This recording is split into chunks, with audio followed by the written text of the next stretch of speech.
What is soul? What supports the soul? How was the universe created?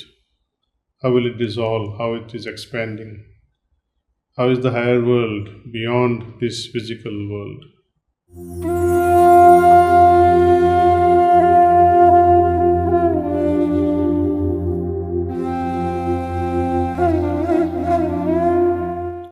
The Veda is not restricted to a particular book, country, religion, or nationality, but it is the knowledge of the three worlds, including all creation, the netherworld, and the higher world. So here, this is very significant because even I, in my childhood, understood Vedas as the books.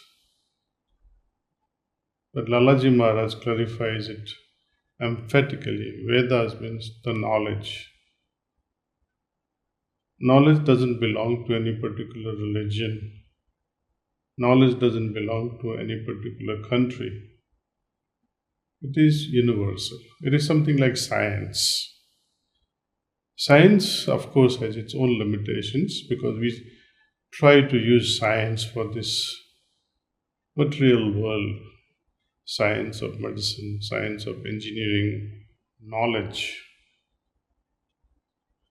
According to Lalaji Maharaj, it should be encompassing everything.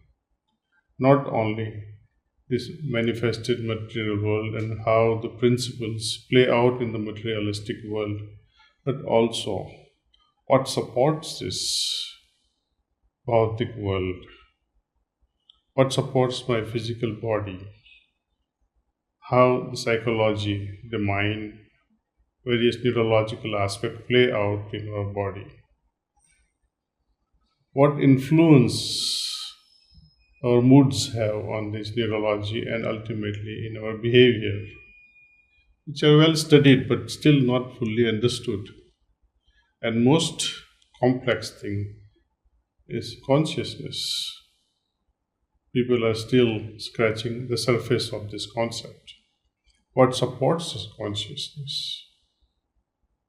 It is yet to be comprehended. What is soul? What supports the soul? How was the universe created? How will it dissolve? How it is expanding? How is the higher world beyond this physical world? What about the lower worlds of which we are not aware? Allah says nether world. So there is a lot to Vedas, the all encompassing knowledge that also includes science. So spirituality, in a broader sense, it's a universal set, while science is a subset of that universal set. Whether the Veda is understood or caught by the rishis or saints, it is the fountain of all wisdom. It is the thread of that material in which all the worlds, the planets, the Vasus, the Adityas, the Rudras are studied in seed form. These are hierarchical functionaries in nature.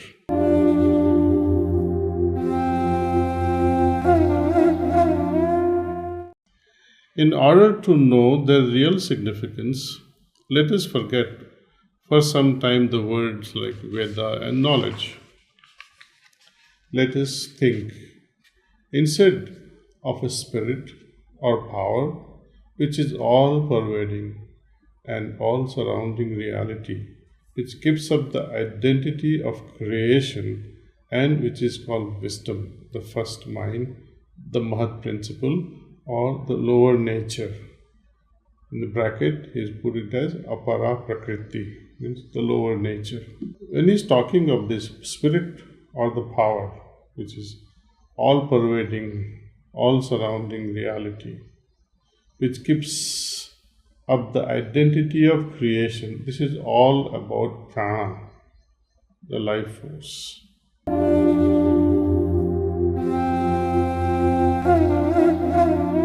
And here he is also talking of the lower nature. Then what is the higher nature? Higher Prakriti is the one from which the lower Prakriti has descended. In hierarchical thing of our own existence, what is higher, physical body or the body that supports it from within, subtle bodies? So, in that fashion, we can question what is higher, subtle bodies or the causal bodies. So, there is a hierarchy. There is a lower Prakriti, which is called Apara Prakriti, and there is higher Prakriti, we call Para, transcendent Prakriti, which supports the lower Prakriti, just as causal body supports subtle bodies and subtle bodies supports the grosser physical body.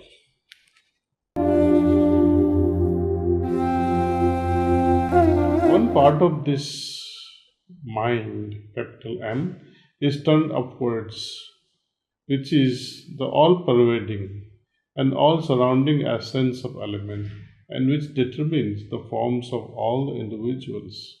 For example, the preliminary form of an insect, like a gnat or a wasp, which has not developed any organ of distinction.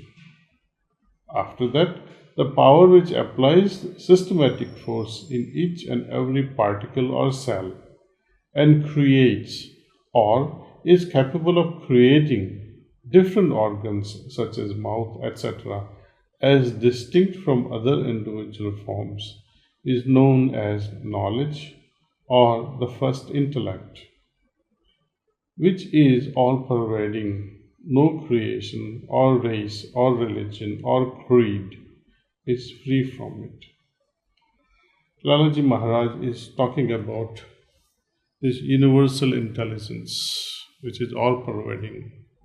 In a way, it is supported by this power we call prana. Simple things like planting ash gourd or a lauki, and how this creeper develops tentacles. And a time comes, these tentacles hooks on to a support. What guides these tentacles to hook on the support? What intelligence do they have? They do not have eyes. Winds are against it, and yet they hook onto it. This is intelligence, all-pervading intelligence.